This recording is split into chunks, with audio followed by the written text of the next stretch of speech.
Hey everyone, and welcome back. So you've probably seen those headlines about a U.S. judge dropping a huge ruling holding China liable for the COVID-19 pandemic. It is pretty wild, huh? Yeah. I mean, it's one thing to sue a person, but an entire country. That feels kind of unprecedented. It definitely is. And today we're going to go beyond just those headlines. We're going to dive really deep into this legal battle and the implications. Yeah, because this isn't just some random news story. This could have huge global consequences. Right. We're talking a $24 billion judgment against China, accusations of a cover-up, and really strong reactions from both sides. Okay, so let's rewind all the way back to 2020. Okay. That's when the state of Missouri first filed this lawsuit, right? Yeah. But what exactly were they accusing China of? So essentially, Missouri's lawsuit was a two-pronged attack. Yep. Their first claim was that China intentionally downplayed how bad the COVID outbreak actually was, especially in those early days, and that this really hindered the global response and ended up costing lives. So basically that China was trying to sweep it under the rug while the rest of the world was, like, left scrambling to catch up. Exactly. And then their second accusation was that China was hoarding personal protective equipment, or PPE. PPE, right. Yeah, which they said basically caused prices to skyrocket worldwide and left other countries, including the U.S., desperately short of vital supplies. So they were saying that China basically prioritized their own needs above everyone else's. Exactly. And to really drive the point home, Missouri claimed they ended up having to pay an extra $122 million for PPE because of all of this. 122 million. Wow. Not to mention, they also claimed a staggering $8 billion in lost tax revenue. 8 billion. Yeah, they weren't playing around. No, they definitely were not. Okay, so fast forward to now. A U.S. judge, Judge Limbaugh, has sided with Missouri. But how does a U.S. court even have any authority over China? Like, how does that even work? And what was the judge's reasoning for this pretty landmark ruling? That's where things get really interesting, because now we have to think about the super complex world of international law and jurisdiction. Right. While China is obviously a sovereign nation, the judge ruled that their actions in this case, specifically, violated both state and federal anti-monopoly laws. Anti-monopoly laws. Which are basically designed to prevent unfair competition and protect consumers. Oh, okay. So to put it simply, the judge is saying that even though China is its own country, they still have to follow certain rules when it comes to global trade and commerce. Right. Makes sense. And what did Judge Limbaugh actually say? Well, he didn't hold back. Okay. He cited evidence that suggested that China was publicly downplaying the virus's severity and how easily it spread, but at the same time, they were hoarding PPE. So basically, he's saying that China knew how bad the situation was, but decided to protect themselves first rather than the rest of the world. Exactly. Wow. And what was Missouri's reaction to this? They must have been pretty excited about it, right? Oh, yeah, they were ecstatic. Missouri Attorney General Andrew Bailey was practically jumping for joy. Yeah. He said publicly that he plans to collect every single penny of that $24 billion judgment. And get this, he said they'd do it by seizing Chinese-owned assets. Seizing Chinese-owned assets. Yeah, he even specifically mentioned Missouri farmland. Wow. Hold on a second. So they're actually talking about taking land from China to settle this debt? How does that even work? It just seems a little extreme. Well, that's the big question, isn't it? Yeah. I mean, how do you enforce a judgment like this against a country as powerful as China, especially when they're basically saying, nope, not going to happen? Yeah, it does feel like we're trying to put a square peg into a round hole. And that's where things could get even more complicated. Okay. I mean, if Missouri actually goes through with trying to seize these assets, think about what could happen after that. There could be retaliation, maybe trade disputes. Yeah. This could escalate to a whole other level of conflict. Oh, no. Okay, so we have all these huge geopolitical implications to think about. But for a second, let's zoom back in on something we kind of glossed over. All right. Because at the heart of this whole ruling, it really brings up a question we've been asking since the beginning. Did China deliberately try to cover this up? Right. You're hitting on a really important point here. Because Judge Limbaugh's ruling doesn't really prove that there was a cover-up. But his comments about China downplaying the virus while stockpiling all that PPE, well, it definitely makes you wonder. Yeah, it definitely adds fuel to that fire. Like, it raises some serious questions about how transparent they were being and how the whole outbreak was handled in the first place. For sure. And this isn't just about Missouri, right? Yeah. This ruling could give other countries, maybe even individuals who feel like they suffered because of China's actions, the confidence to come forward. Oh, yeah. Imagine a ton of lawsuits suddenly flooding international courts. That would be wild. It's a scenario that could completely change how we think about global politics. It's pretty crazy to think about. It is. It's this fascinating legal and ethical dilemma, you know? Mm-hmm. On the one hand, there's this strong desire to hold people accountable for the damage that was caused by the pandemic. Right. But then on the other hand, you have to think about how these legal battles might just make things worse, you know? Yeah. Adding more tension and division when what we really need is to be working together. Right. It's like we're at a crossroads. This ruling could either push us toward being more transparent and cooperative in the future, when it comes to pandemics, or it could just spark even more distrust and hostility between countries. Yeah, and honestly, it's impossible to say for sure which way it will go. So it feels like we have this huge legal battle brewing, accusations flying everywhere, and all this potential for international fallout. Yeah. It's like something straight out of a movie. But before we get too caught up in all the drama, let's take a step back and remember the human cost of this whole thing. Yes, absolutely. It's easy to get lost in the numbers, but we're talking about millions of lives lost around the world. And let's not forget, the first cases of COVID-19 were detected back in December of 2019. Wow, it's been a while. I know, right? And by January 2020, the World Health Organization, the WHO, had declared a public health emergency of international concern. PEIC. Yeah, PEIC. And then just 2 months later, they declared a full-blown pandemic. As of February 2025, the official death toll from COVID-19 is over 7 million worldwide. 7 million. It's truly hard to grasp how much this virus has impacted the world. And now, with this huge ruling, we're seeing how the legal and political consequences are starting to play out. It's so complex. It really is. And we're only just starting to understand all the potential consequences. Which is exactly why we're doing this deep dive. We want to help you understand all the details of this case, the legal complexities, and how this could affect the entire globe. Right. This isn't just a story about Missouri and China. It's about responsibility, accountability, and what international relations will look like in a post-pandemic world.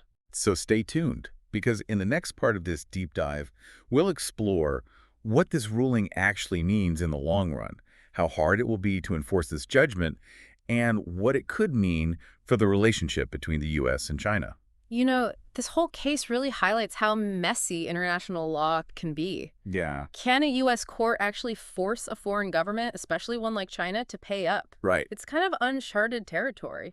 Yeah, it really does feel like we're trying to fit a square peg in a round hole. Exactly. And that's where things could get really complicated. Right. Because if Missouri actually tries to seize those Chinese assets, Right. think about the fallout, Yeah. There could be retaliations, trade disputes. Yeah. This could escalate to a whole new level of conflict. Oh, man.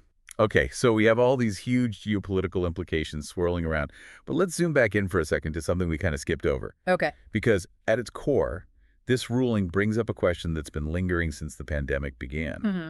Was there a deliberate cover-up by China? That's a good point.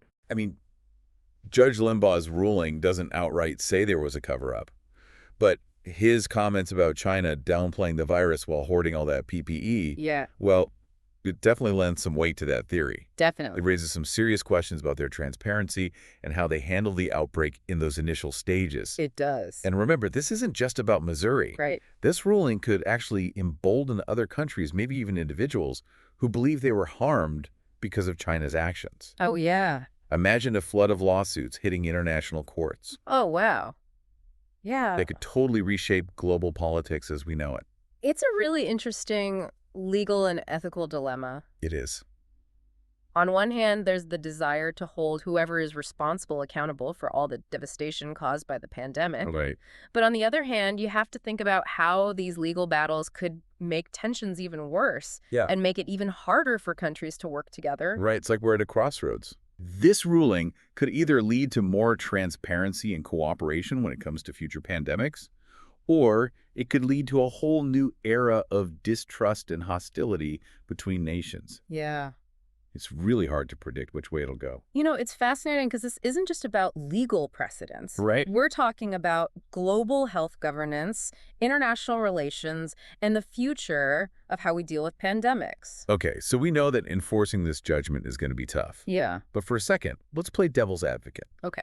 Let's say Missouri actually manages to seize some Chinese assets. Okay. What would that even look like? Well, first we need to figure out what kinds of assets they could even go after. Yeah, like what exactly are we talking about? We're talking bank accounts, real estate, maybe even intellectual property, Okay. all owned by Chinese entities within U.S. jurisdiction. So basically stuff that's here in the U.S. but owned by China. Exactly. Yeah. Now, actually getting a hold of those assets would require going through a ton of legal procedures. Things like getting court orders and maybe even working with other countries where those assets are actually located. So it wouldn't be as easy as just finding a Chinese-owned building in Missouri and putting it up for sale?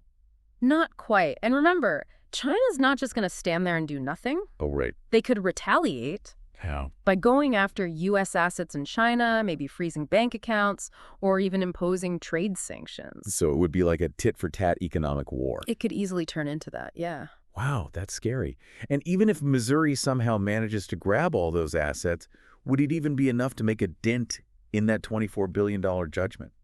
That's another important question. Yeah. Just to give you some context, China has trillions of dollars in foreign reserves. Trillions. Yeah. While $24 billion is a lot of money, it's really just a drop in the bucket for them. So even if Missouri wins, it's unlikely they'll get all the money. Right. So what's the point then? If it's this hard to enforce the judgment and they probably won't even get all the money, why bother with this whole legal battle? That's a question a lot of people are asking. Yeah. And there's not really an easy answer. Okay. Some people say it's about setting a precedent, sending a message that there will be consequences for actions like this. Right. Others believe it's about getting justice for the people who were hurt by the pandemic, holding those responsible accountable, even if it's just symbolic. I could definitely see both sides. Yeah. On one hand, I understand wanting to hold those accountable. Yeah.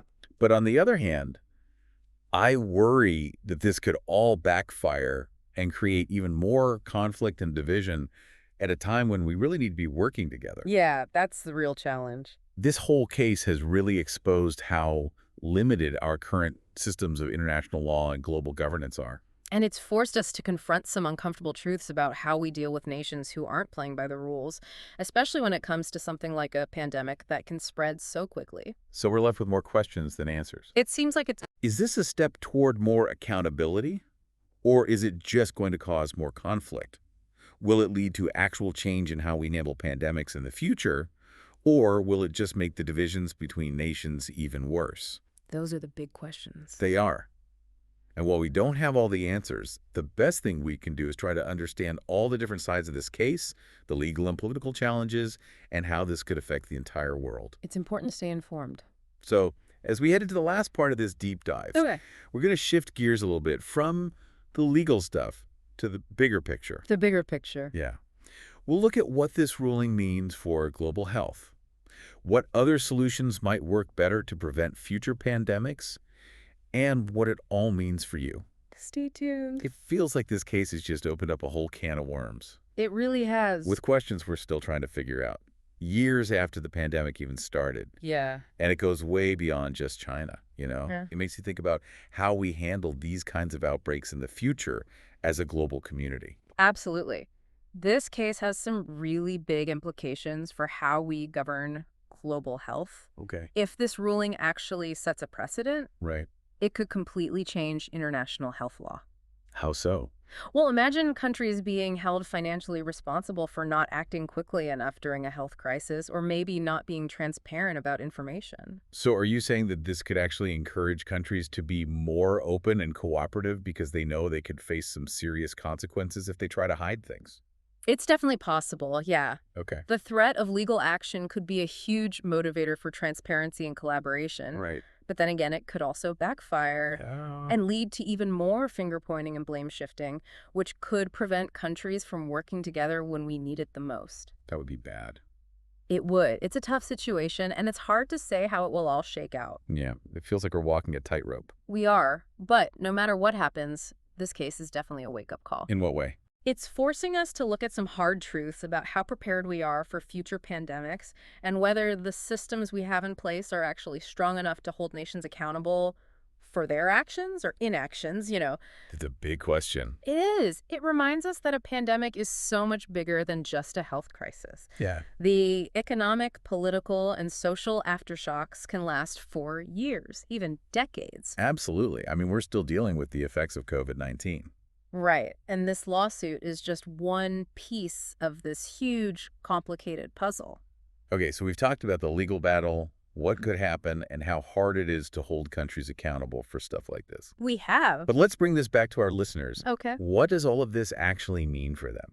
That's the important question, right? Hmm. This case shows just how connected our world really is. In what way? What one country does can have a huge ripple effect all over the globe. Right. And those ripple effects can affect everything, from the price of things to the availability of healthcare. That's true. So it's important to stay informed, have those tough conversations, and push for policies that promote global cooperation and getting ready for pandemics. And it makes me think about how important personal responsibility is, too. Oh, absolutely. Governments in those big international organizations play a big role in responding to pandemics. Yes. But we each have a responsibility to protect ourselves and the people around us. Yes. By getting vaccinated, following those health guidelines, and making smart choices about our health. Right. It's a team effort. Exactly. Pandemics are something we all face together, and we can only overcome them if we all do our part. So as we wrap up this deep dive, we're left with, well, more questions than answers. Like usual. But hopefully this is giving you some things to think about, maybe even a new way of looking at the pandemic and all the ways it's still affecting us. And at the end of the day, this isn't really about court battles or political games. It's about people. It is. It's about what we can learn from all of this and how we can use those lessons to create a safer, more resilient future for everyone. That's a great point. So as you go about your day, think about what this case means to you personally. How has it changed your understanding of the pandemic? What needs to change to prevent something like this from happening again? Because those are the questions that really matter. Thanks for joining us on this deep dive, and until next time, stay curious and stay informed.